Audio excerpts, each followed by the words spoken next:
Well, greetings everyone. Hello and welcome to the webinar Strategy Execution Failure Should Not Be an Option. I'm really excited today. This is the first live webinar that I'm putting on for Europe, Middle East, North Africa, Africa, and Asia. I think I said Europe in there. It's really exciting to do this. I know I have a lot of followers and contacts and in fact clients in these parts of the world, and because I'm located in the eastern part of North America, most of my webinars are at a time zone that's just not convenient for you.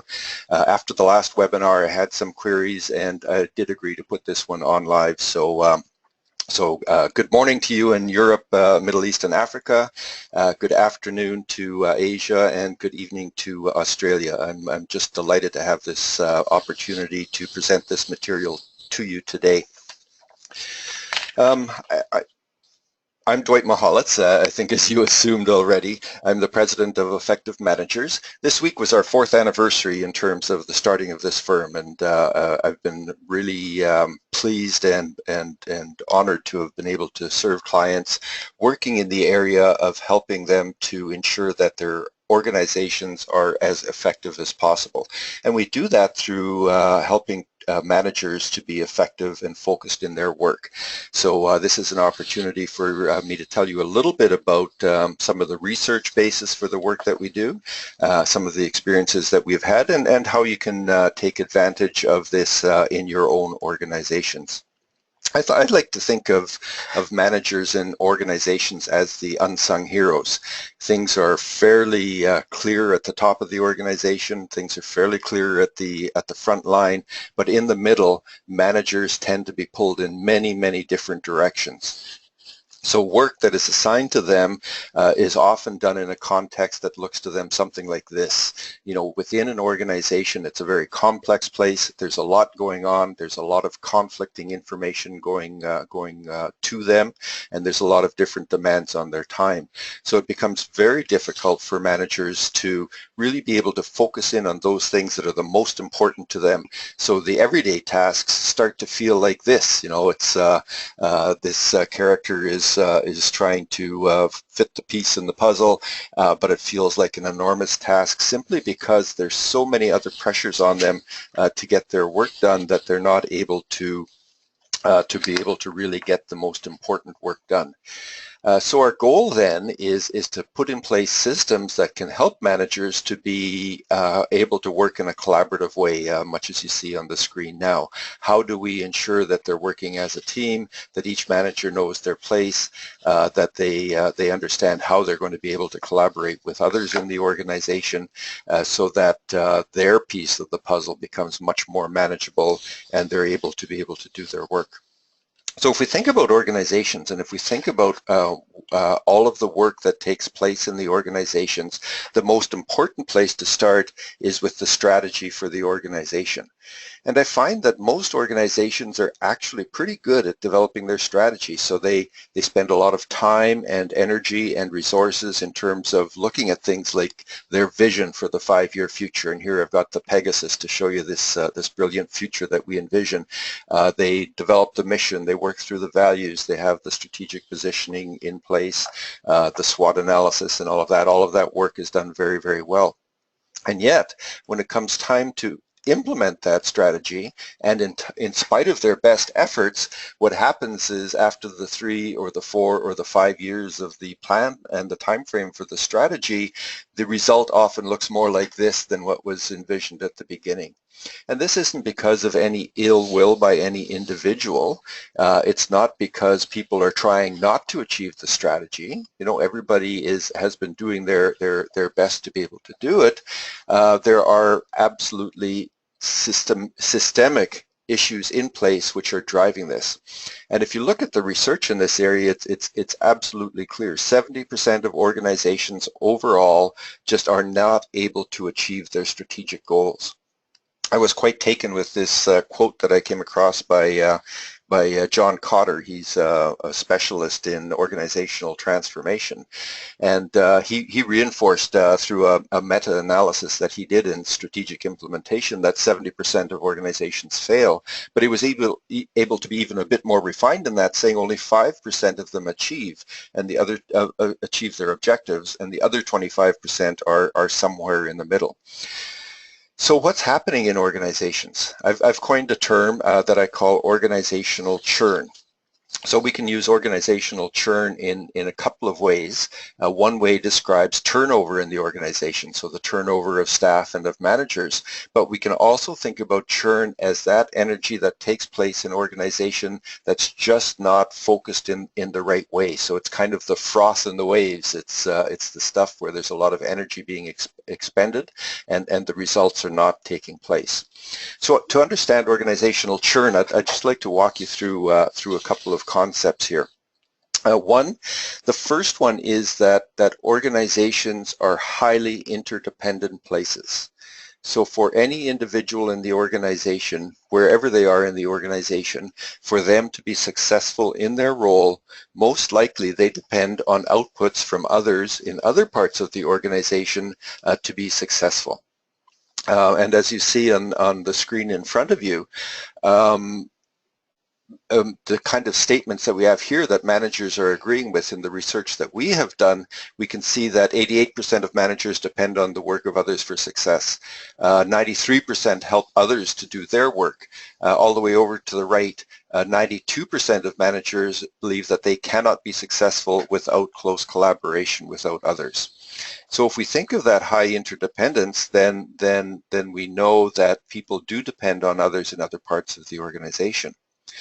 But then on the other side of things, if we look at the research that we did with the University of Ottawa back in 2013, 36% of managers identify that work does not flow smoothly across their organization. So from their perspective, over a third of your managers don't feel that work is flowing smoothly. And almost 50% of managers experience conflicts with their accountabilities in different parts of the organization. And those two, of course, are very closely related, because if you're perceiving that you're in conflict, you'll also be perceiving that work is not moving smoothly.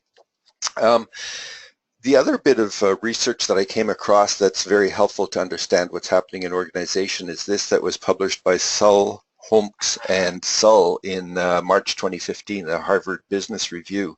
And this I found startling. I believe it. I've perceived it. I've lived it in organizations, that only 9% of managers say they can rely on colleagues to do what they say they will do all of the time.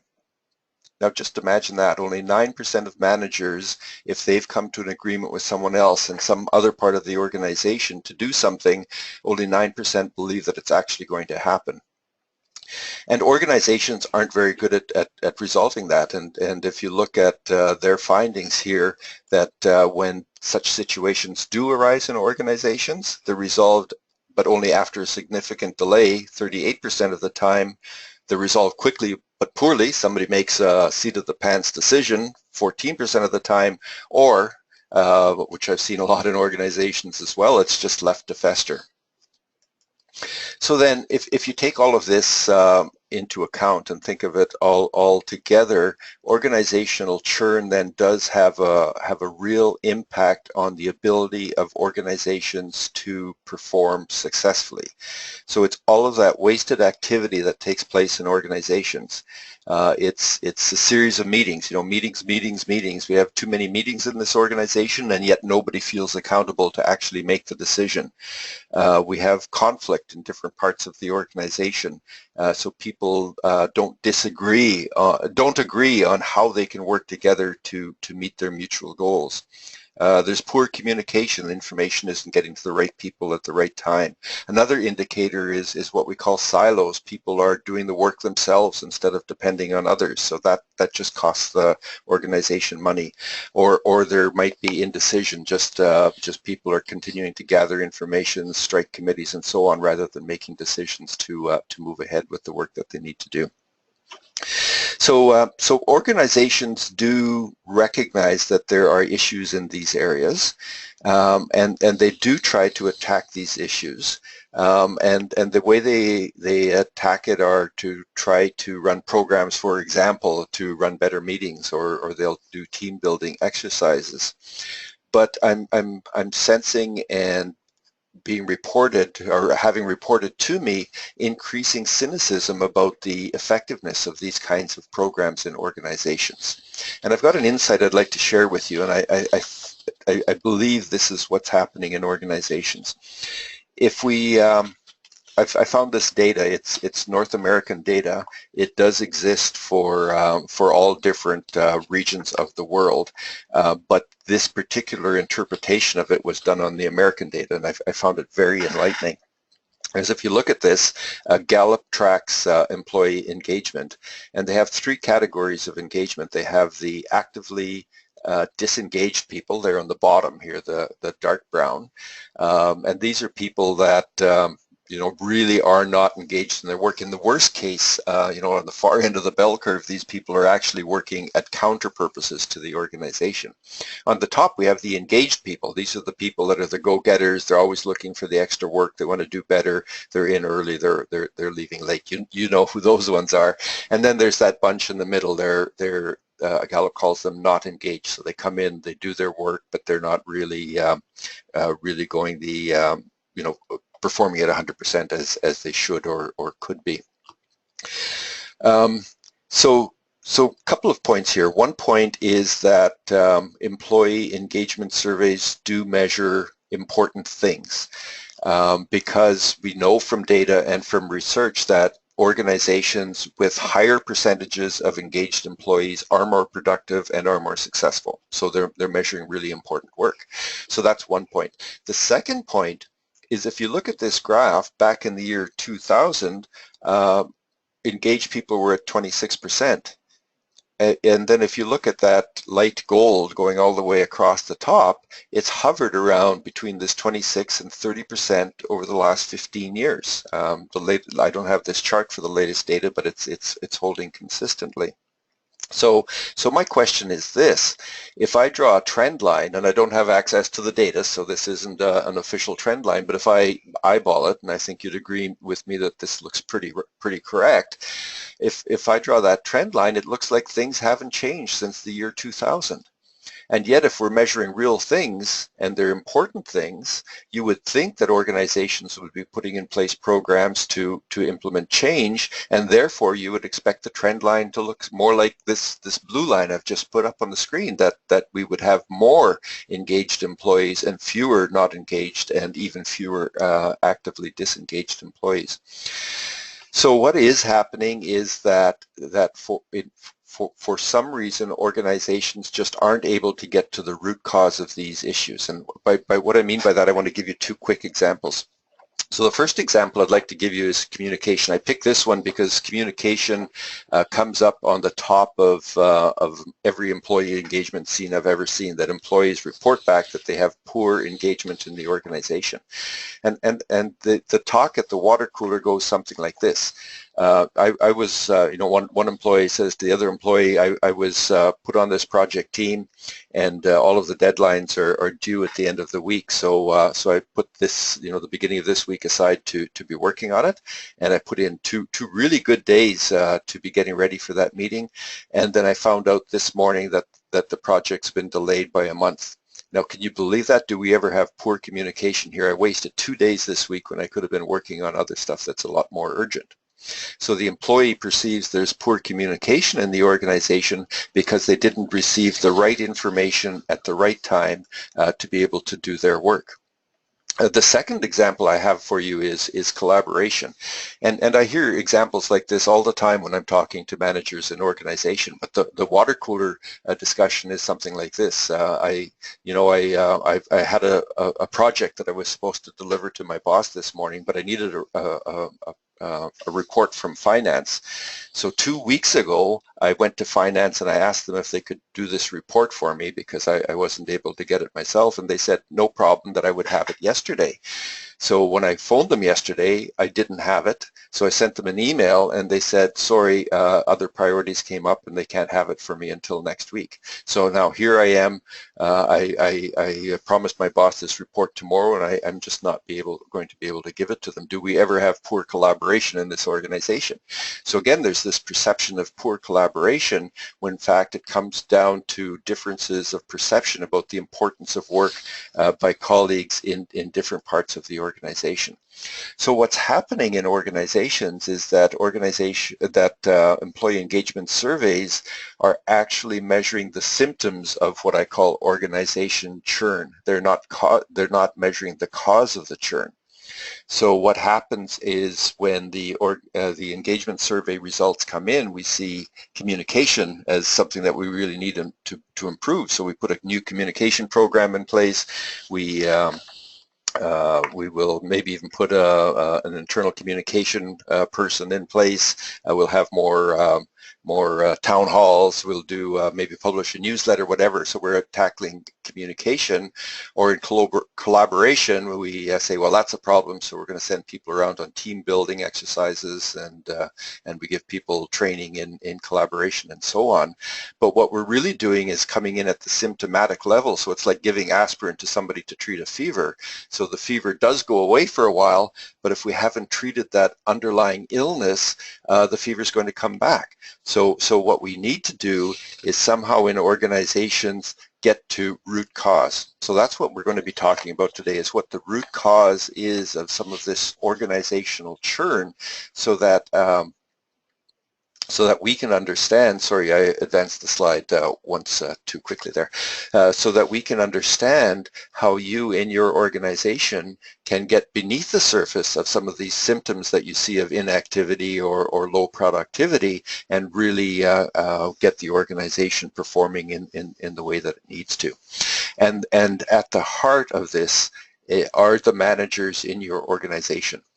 In my lifetime as a manager myself, as an executive, as the head of an organization, and then later as a management consultant, I've either managed or talked to thousands of managers.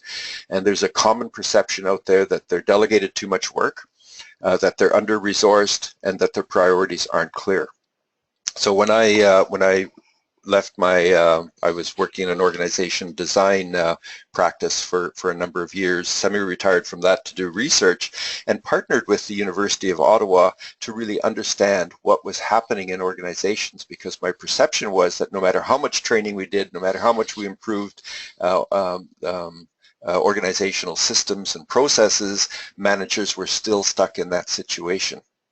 So in that research, we had some findings that were startling enough to me, and powerful enough to me, that I came out of semi-retirement and started this organization, Effective Managers, to bring this understanding and this information to organizations, and in cases where it makes sense to, as a management consultant, to actually help clients to implement these systems. So the first finding is this one, is that managers only spend 55% of their time doing value-added work. And we measured this in a couple of ways to validate the data, but the result is that managers perceive that they're spending almost half of their time on work that isn't adding value to their job. So no wonder they feel that they're on the treadmill and not being able to be successful in the work that they need to do.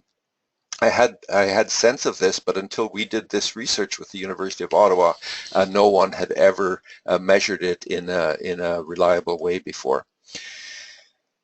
So managers just aren't able to focus in on their value-added work. And this brings me to the second main point that I wanted to make, and then I'll go on to the third one. So the second main point is that if managers aren't able to focus in on their value-added work, what does that mean? Well, first of all, we have to understand what is value-added work, and I've put up 3 bullets here to describe that. So it falls into 3 categories. The first category is that day-to-day work. I call it the day job. It's that stuff that's documented in the position description. Managers know that is what they need to do to keep the ship on course, and they need to focus in on that work. The second category are projects or change initiatives. These tend to be driven by strategy. They tend to be time-bound, and they tend to have milestones, so managers tend to be able to focus in on that. And then the third one is a category, and surprisingly, this doesn't even make a lot of lists in terms of managerial work, and that is managerial leadership. So what are those things that I need to do as a manager of people to ensure that they're doing their work, appropriately to the right level of quality and quantity and so on.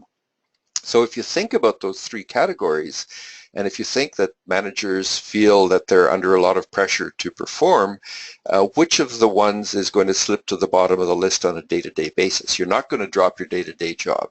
You're not going to delay on the projects or the change initiatives, but it's very easy to say, well, I'll have that performance management meeting next week instead of today, or I'm going to cancel this week's management team meeting because I'm just too busy, and we'll try to pick it up next month, or my weekly one-on-one with my managers have to be dropped because I've got to go on this trip. So it's very easy to ignore or to delay the managerial leadership work on this, the whole philosophy of it's important but it's not urgent, and as a result we get breaks in the chain between the strategy and the execution of that strategy in terms of people giving the appropriate leadership to their subordinates about the work that needs to be done and their role in executing the strategy. One more piece of research for you, because this is a really important piece of the puzzle. I'm sure each of you have heard of this research. It was first published by Jim Heskett. He's with Harvard Business Review back in he published it in Harvard Business Review back in 1994. He's a professor at Harvard, and the research that we know today and has been replicated many times. So this is quite a lot, 20, 30 years ago that it was published. But the fundamental concept is that if you have more satisfied employees in organizations, that will lead to more satisfied customers, and that will increase the revenue and profit, or if it's a not-for-profit organization, the service levels and service satisfaction, so that the lifetime value of your customer goes up. What's kind of fallen off of this chain in terms of day-to-day thinking and the way people interpret this is that in his paper he was absolutely clear that the underpinning of this service profit chain is the leadership practices in the organization. So if we want satisfied employees, we don't start there. We have to start with ensuring that the managerial leadership work is being done in a systemic way that is consistent with our values and with the strategy that we need to implement in the organization. So we don't get employee satisfaction by putting an electronic gaming center in the cafeteria, or by offering free coffee, or by sending people on a cruise. That all helps, and it's good to keep people aligned with the organization. But if managers aren't doing their managerial leadership work, then you're not going to have engaged employees. Engaged is the new terminology, which I think is better than employee satisfaction. So if you don't have those engaged or satisfied employees, then you're not going to have the customer satisfaction and so on. So what is the main driver of manager effectiveness in organizations? Well, our research came out very crisp and clear in that respect. Organizations that had higher degrees of accountability had higher effectiveness. You see this number in the yellow arrow here, 0.67 with 2 stars. That's the correlation between these two factors in the research that we did. A factor of 1 means a perfect correlation. So it's like 2 wheels on a car when you're driving down the road. If the left wheel is turning, the right wheel will turn at exactly the same speed. So that's a perfect correlation of 1. A correlation of 0 would be something that's completely random. So two unrelated incidents. So 0.67 is a very high correlation, and in social sciences, it's kind of startling, in fact, when Professor Sui Go, who's my professor at the University of Ottawa that I collaborated with on this research project, he and I presented our findings to a European conference in Paris in June of this year, and first of all, this research was received very well because it is some new thinking in managerial leadership and in the social sciences, but also they remarked on how high this correlation is. So if accountability is so important in organizations, then what do we mean by accountability? This was another area that I found to be surprising when I started doing the research. Before putting the research program in place, I took a year. Remember, I told you I'd semi-retired, and did a lot of reading into this area for that whole year, just thinking about what would be at the root of some of these issues that I was seeing in organizations, and accountability felt as an issue. But there was only a handful of people doing research in that area, and there was no common definition. There still is no common definition except this one I'm providing for you, which we hope will become more accepted as our work goes on. And those professors that were doing the research, in fact, had their own definitions, and in many cases different definitions for accountability in the same paper. So I'd like to leave this thought with you in terms of what is accountability in the organization. And I'd say that it has three parts. So the first part is the concept of obligation. So there's this obligation to do something. The second aspect is the concept of one's results and one's actions. So in an organization, if we're accountable for getting something done, that has to bring along with it how we get it done. So achieving the results and leaving broken and bleeding bodies on the side of the road as you get to it is not an acceptable way of doing work in organization. And the third concept is this concept of the specified other. So it is another individual who is holding me accountable for that work. So the whole concept of accountability is being held to account. So someone can call me to account for whether or not I've done the work that I am accountable for doing. So this describes the relationship between the manager and a subordinate manager in the organization. So the manager of that subordinate manager can call the subordinate manager to account for the work that needs to be done. The last thought I'll leave with you on this slide, I don't want to go too far off, but I'd like to introduce the concept of responsibility.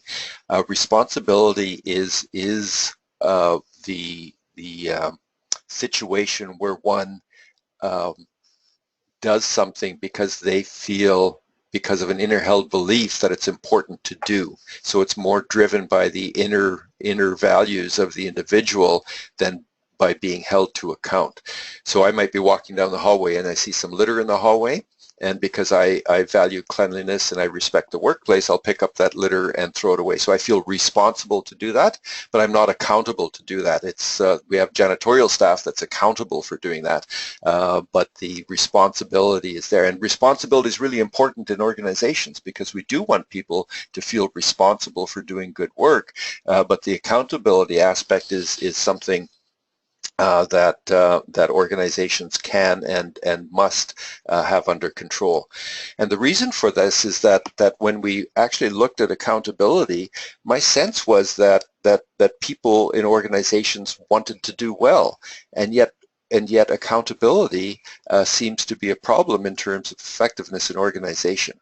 And what we found is that there are actually two different dimensions of accountability. The first one is felt accountability. How strongly do I feel accountable for doing something?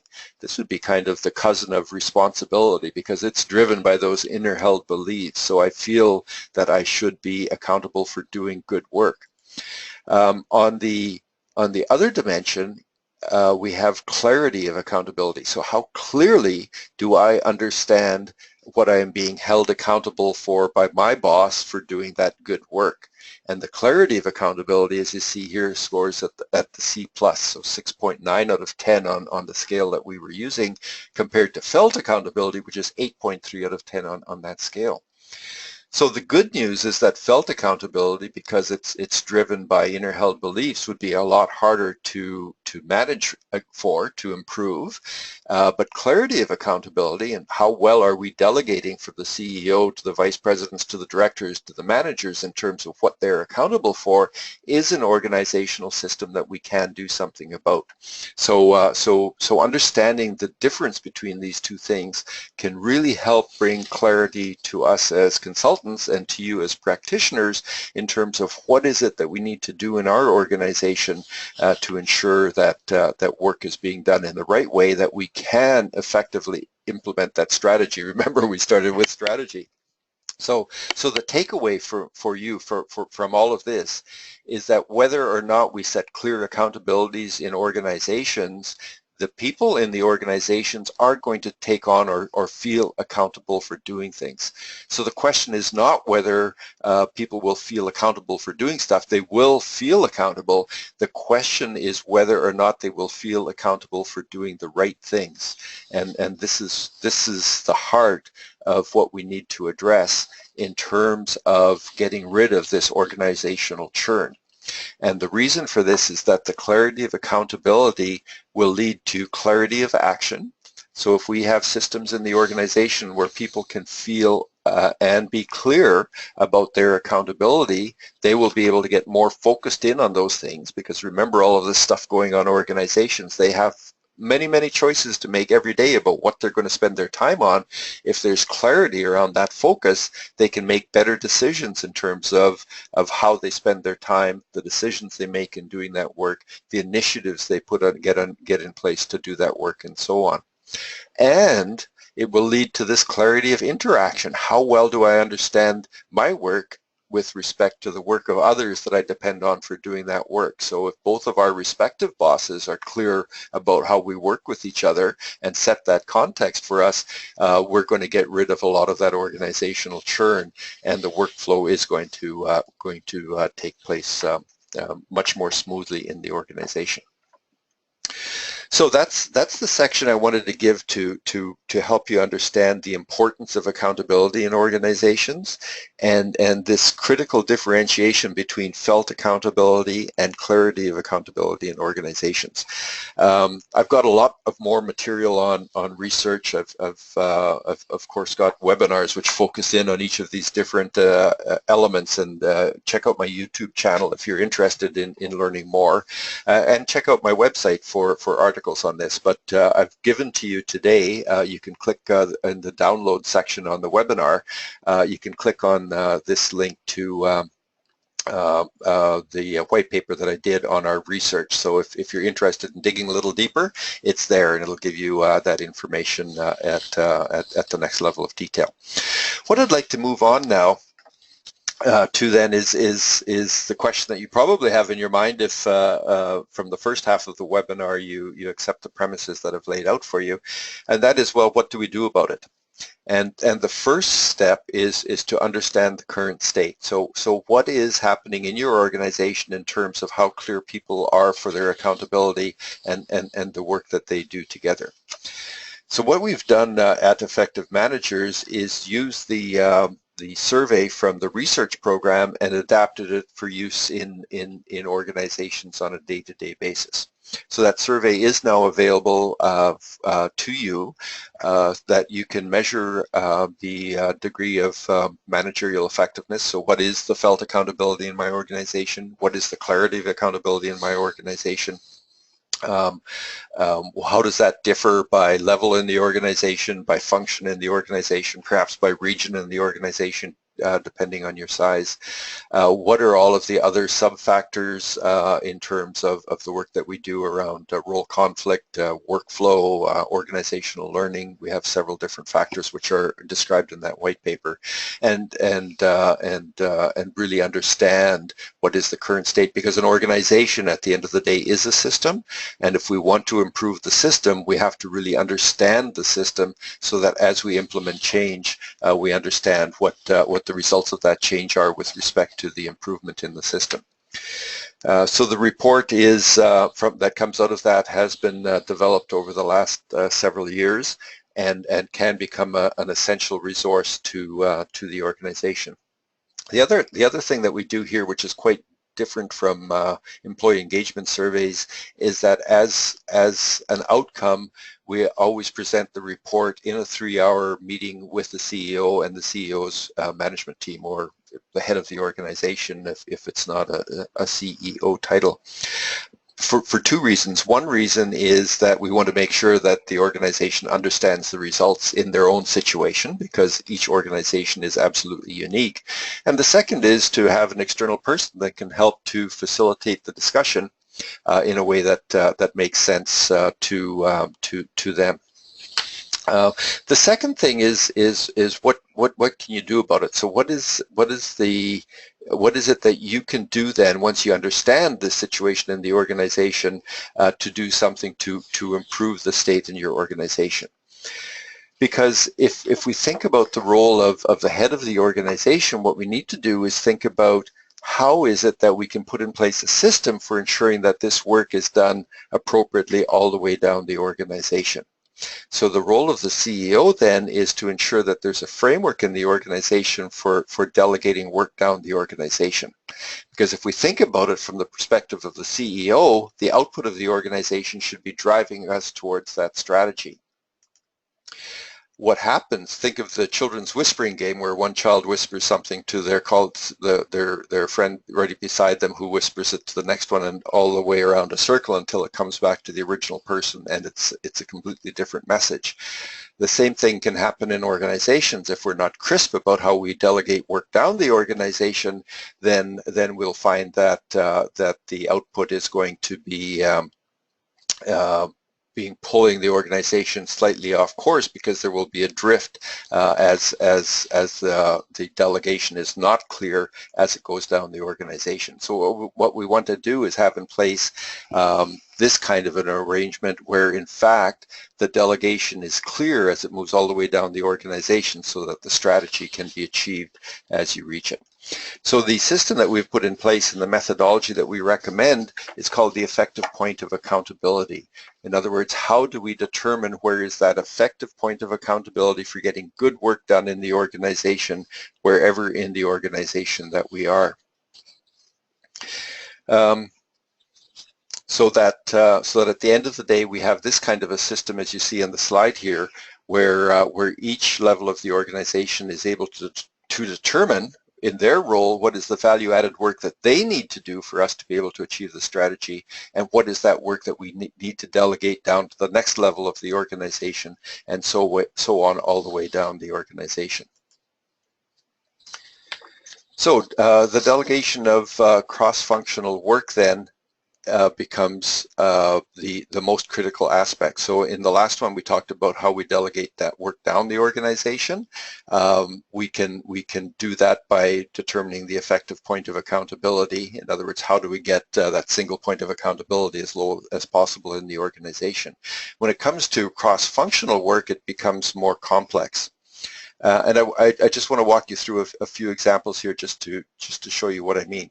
So in the first case, if we look at Team Green over here, so if they have a process that's in the organization and they're delegating this, they're accountable for the process in Team Green, and this is Manager Green.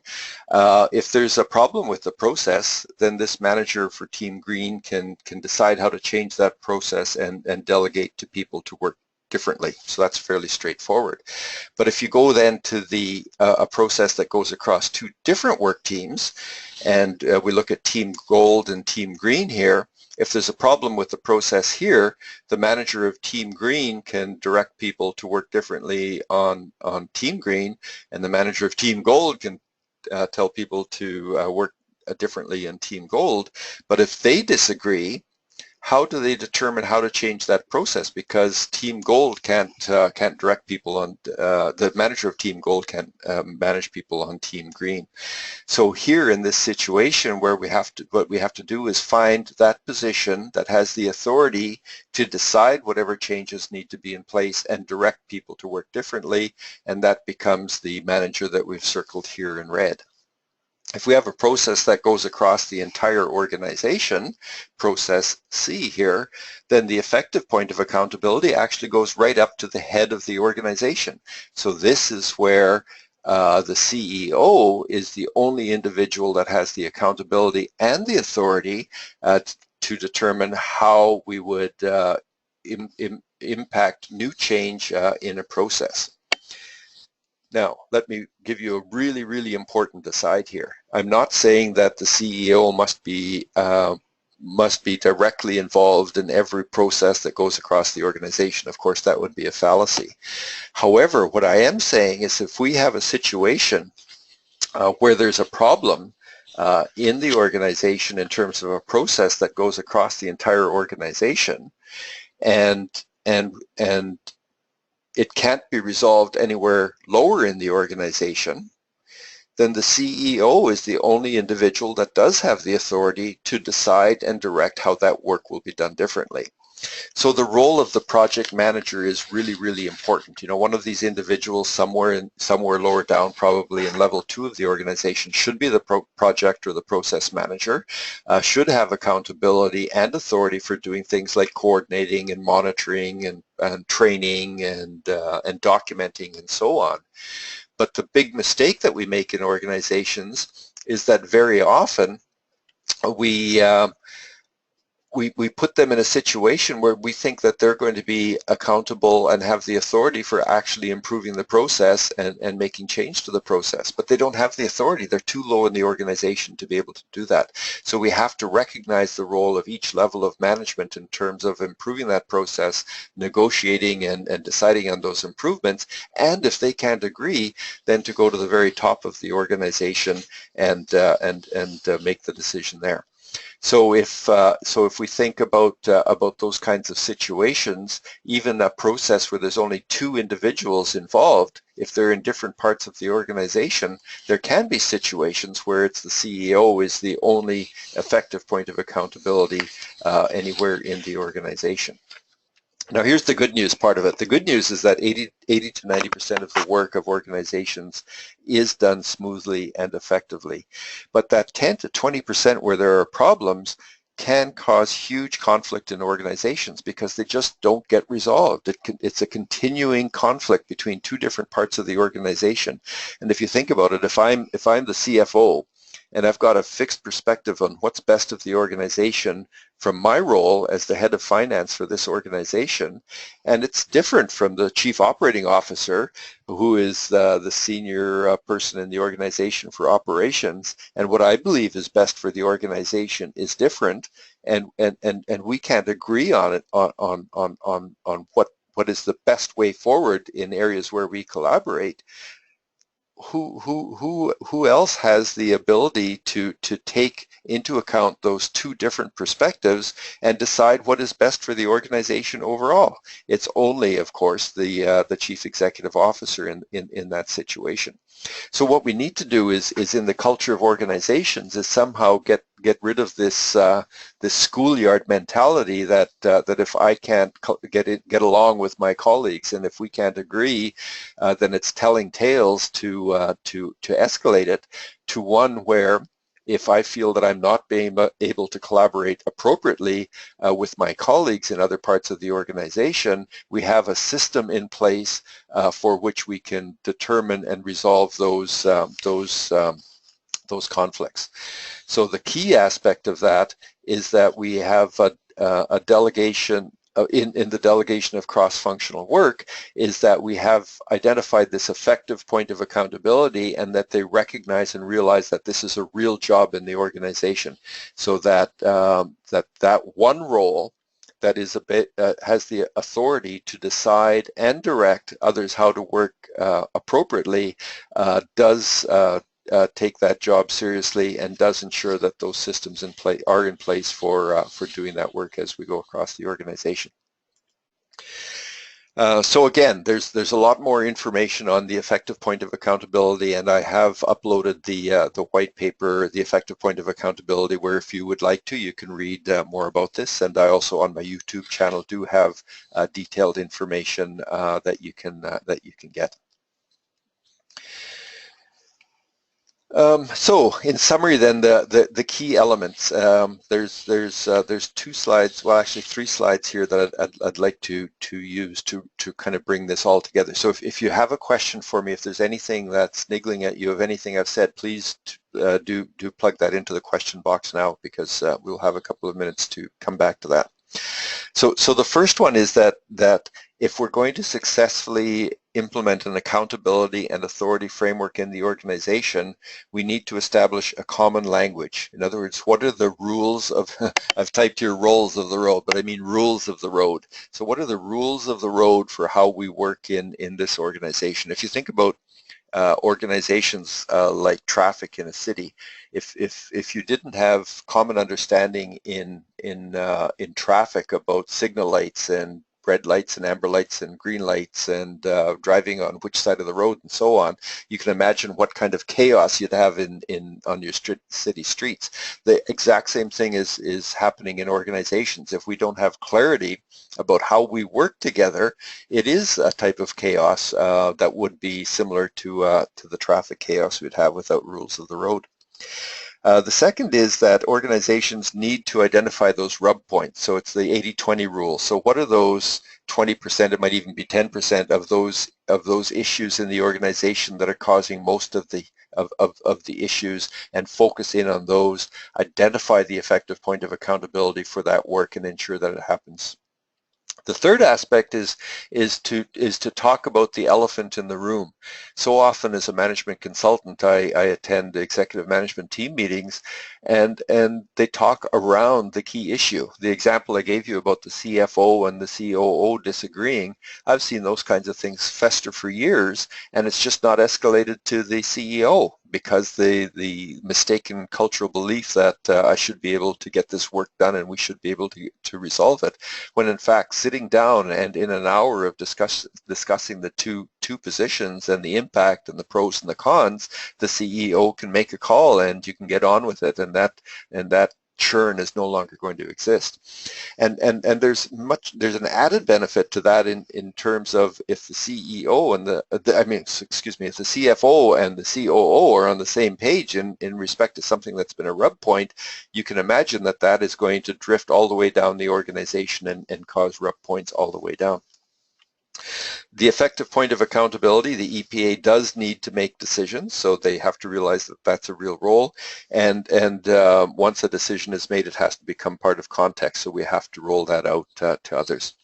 I came across this article. It's a North American example, but it's called The Last Days of Target. This is an American chain of stores that made a large entry north of the border into Canada, and they bought up a bankrupt chain of stores. So they had all of this geography and all of these retail locations, and they decided that they were going to make a major entree, and they failed miserably. They lost billions of dollars in doing it because they weren't able to successfully bring their business model into a different country.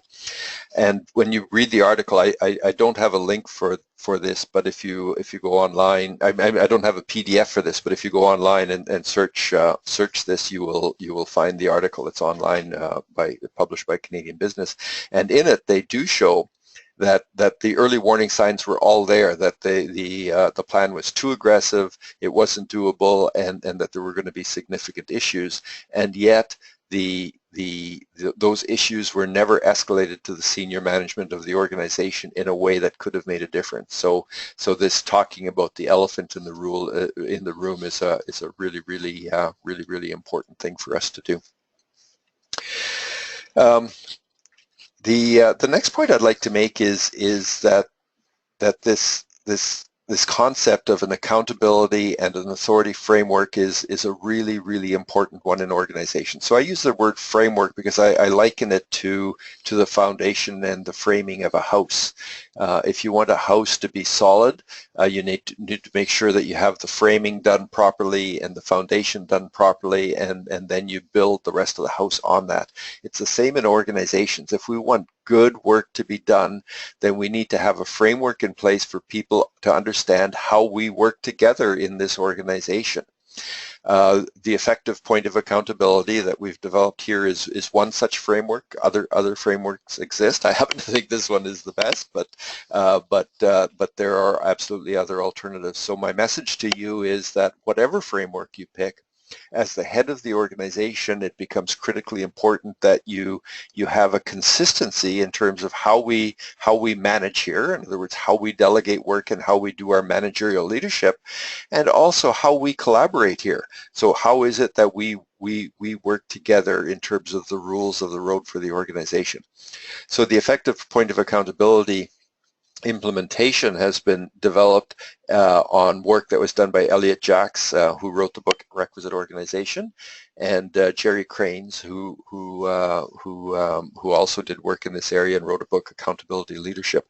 So what we've done though is taken these frameworks, which are quite complex, and provided them in a way that they can be easily implemented in organizations, so managers can say, oh, why didn't I think of that? Why haven't we been doing that work like this up until now? So that you can have something that is robust and helpful enough in the organization that managers can use it in the day-to-day basis. Because if it's not ingrained in the organization, it's just not going to take place. So don't go for the flavor of the month kind of a solution. Think about the foundation of your organization and how you implement that. The last slide I have for you on content, and then just a couple of closing slides, is that when you implement something like a framework, there's a series of steps that you need to go through, and the critical aspect of this work is that you need to start at the top of the organization. So the head of the organization, whatever the title here, I've used CEO, needs to do the work with the vice presidents in terms of, this is what I'm holding you accountable for, this is what the team is going to accomplish in its whole, and this is how you're going to be working differently starting tomorrow in terms of how we are going to implement this strategy going forward, and having those heart-to-heart discussions in terms of how they're going to work together differently in terms of this framework and the implementation of the strategy. Then part of that is a delegation of work from the CEO to each vice president, that they will have a similar meeting with each one of their subordinate managers to make sure that they have the same discussion about what they're accountable for, how they will collaborate as a team, how they will work differently moving forward, what their key objectives and deliverables are, and then so on down the organization. And if you want external help to help you with that, the best place to bring in that external support is at the top of the organization, where you can have someone who has had the experience in doing that work to be an external objective facilitator, ensure that there is a robust discussion that takes place, and ensure that everyone is on the same page in terms of the work that they need to do. And then using that expertise to train an internal team on the specifics of these meetings, the points of discussion that need to be made, the methodology that you're using, so that the internal team then can do the work down throughout the rest of the organization. Because the big balance that you have as an organization is, how do you bring in this expertise in an affordable way, but in a way that is going to inculcate it into the organization so it becomes part of the way that we do our business moving forward. So that that's the main part of the content for you. I wanted to reinforce that we do have resources on our website for you, so do check out effectivemanagers.com for resources where you can find my blog, where I publish regular updates in terms of findings and understandings and so on, and where you can get downloads and additional information. Also, we're linked into different social media. The most important one in terms of this information is the YouTube channel. So all of the webinars that we've done, we've got I think almost 40 now that are on the channel on different topics in terms of how organizations can be more effective. So this one is focused in on strategy execution and how we can get a framework for accountability and authority in organizations, but many of the webinars dig deeper into these. For example, as you see on the screen, are leaders and managers different? And my take on how every individual in the organization has some capacity and accountability for leadership in different elements of it.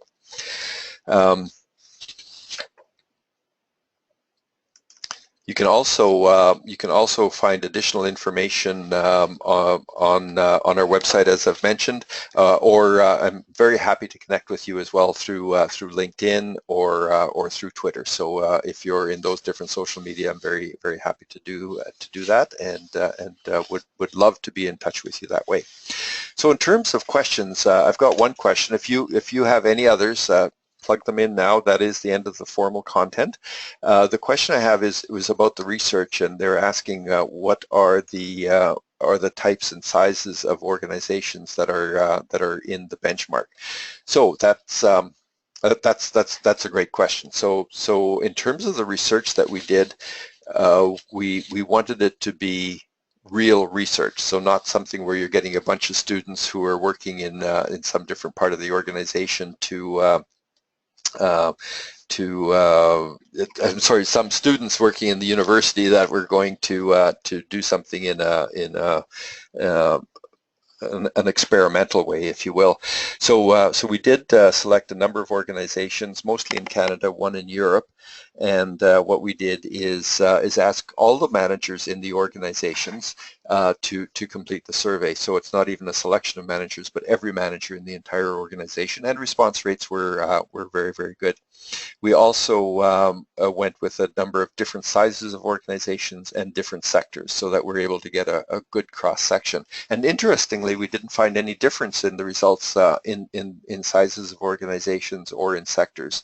So what we are measuring here is something that's quite fundamental. It has to do with human nature, and it has to do with how we perceive work in organizations. Oh, and the last question I have here is a very appropriate one, is in terms of work that we've done in other parts of the world.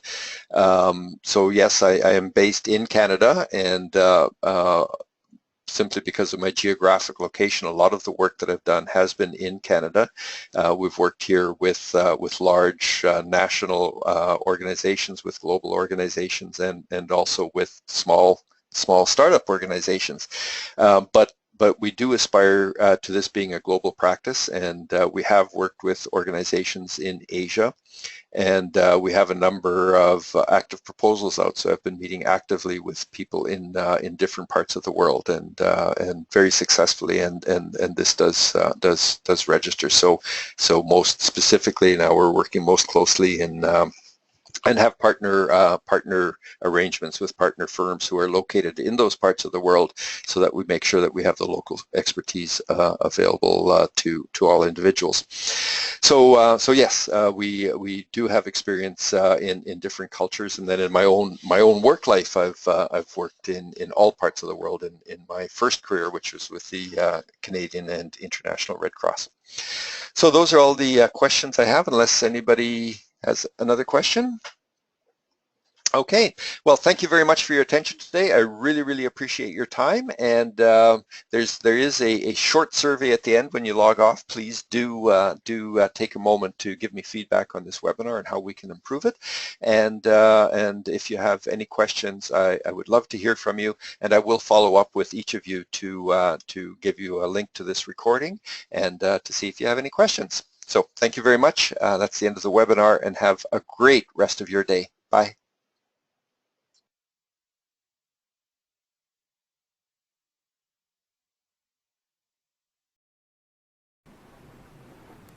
Hi, I'm Dwight Mahalitz, President of Effective Managers.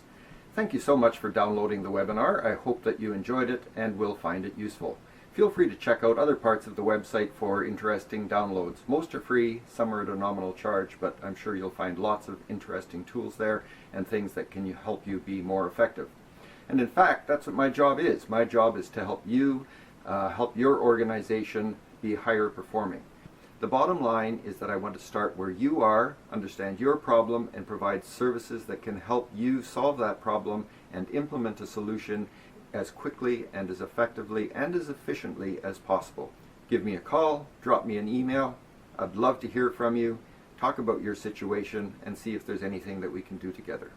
Thank you.